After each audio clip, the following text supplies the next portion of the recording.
और पहले चलते हैं।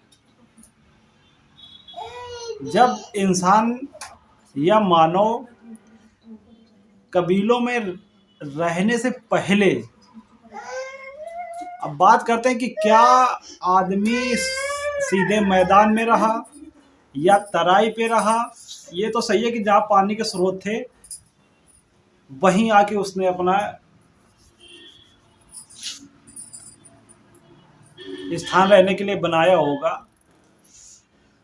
तो या तो ऐसा होगा कि तराई क्षेत्र में रहा होगा आदमी, या मैदान में रहा होगा, या जंगलों के बीच में रहा होगा। अब अगर जंगलों के बीच में रहा होगा तो उसका स्थान पेड़ों के ऊपर रहा होगा रहने के लिए। अगर मैदानी भाग में रहा होगा और वो मैदानी भाग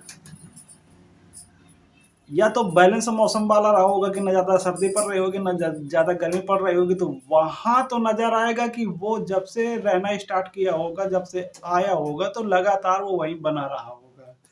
लेकिन अगर कहीं ऐसे स्थान पर वो जाके रुका जहाँ पर सर्दी भी ज़्यादा पड़ती थी तो गर्मी भी ज़्यादा पड़ती होगी, तो वहाँ पे मानव जो है प्रवासन करता होगा।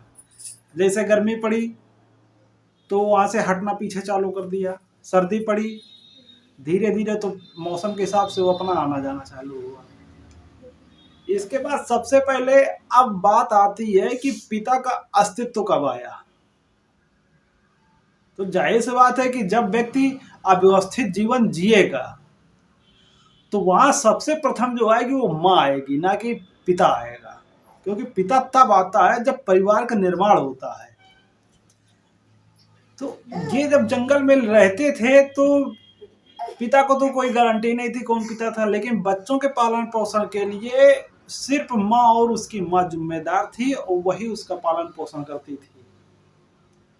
और शादी का कॉन्सेप्ट भी बहुत बाद में आया होगा, तो पहले तो पता ही नहीं होगा कि जो शादी संबंध भी कुछ होते हैं वो तो पशुवत जीवन था, उसी हिसाब से पूरा सिस्टम चल रहा होगा।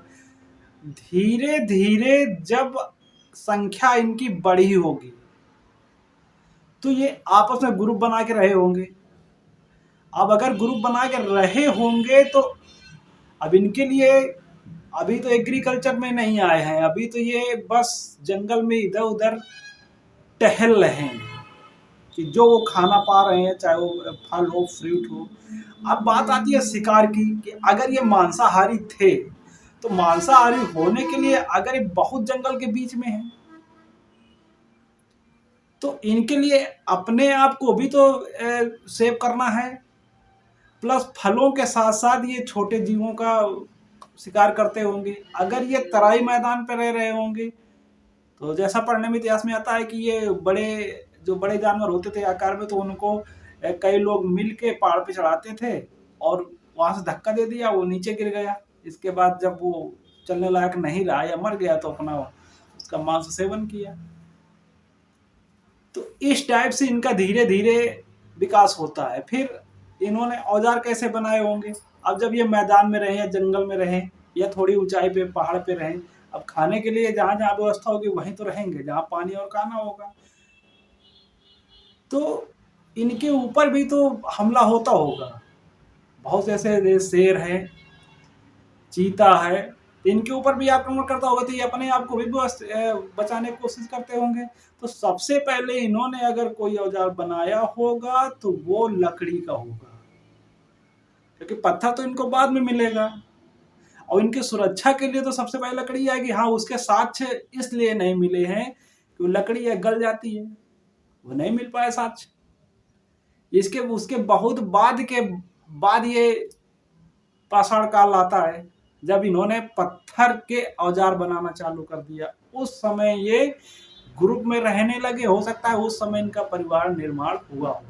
अब वहीं से सोचिए कि आज की जो सरकार चलती है, चाहे इसके पहले भी समझ लीजिए जो राजतंत्र हुआ, तो इनके ये जब एक समूह में रहेंगे और अपना भोजन खोजने के लिए जाएंगे तो इनके छोटे बच्चे भी होंगे, तो उनकी देख रेख के लिए भी तो कोई आदमी चाहिए होगा ना। अब बुजुर्ग कहाँ जाएंगे। अगर कहीं पर एवोल्यूशन हुआ है, क्रांति हुई है मानव जीवन में, तो मामला फंस रहा होगा बुजुर्गों का कि बुजुर्ग कहाँ जाएंगे।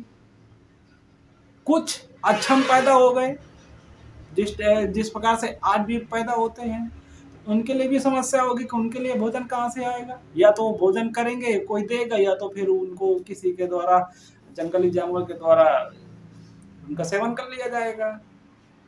तो वहां पर किसी एक व्यक्ति को रखा गया होगा कि ऐसा है कि आप जो इस पूरे क्षेत्र को, जहाँ पे ये ग्रुप बना के रह रहे होंगे, तो उसकी आप देख रेख करना, कुछ ना करना, जो हम लोग इकट्ठा करेंगे उसी से तुम खाना पीना।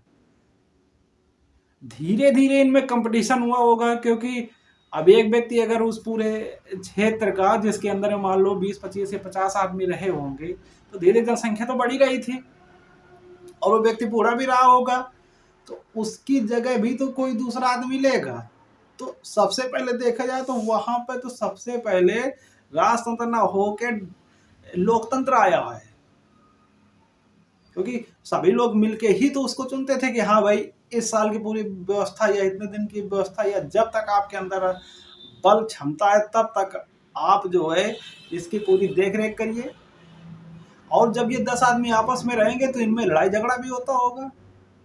तो जो इनका मुख्य चौकीदार या सरदार या राजा या जो भी प्रधानमंत्री आप आज के प्रदेश में कह लो, तो वो इतना सक्षम व्यक्ति होता होगा कि वो जब एक कमजोर व्यक्ति को, अब सभी बलिष्ठ तो नहीं पैदा हुए होंगे, तो जब इनमें लड़ाई होती होगी, जो कमजोर होता होगा उसको मारा जाता होगा, जो मजबूत होता होगा वो मारता होगा। तो उसको ठीक करने के लिए ये व्यक्ति सरदार हुआ।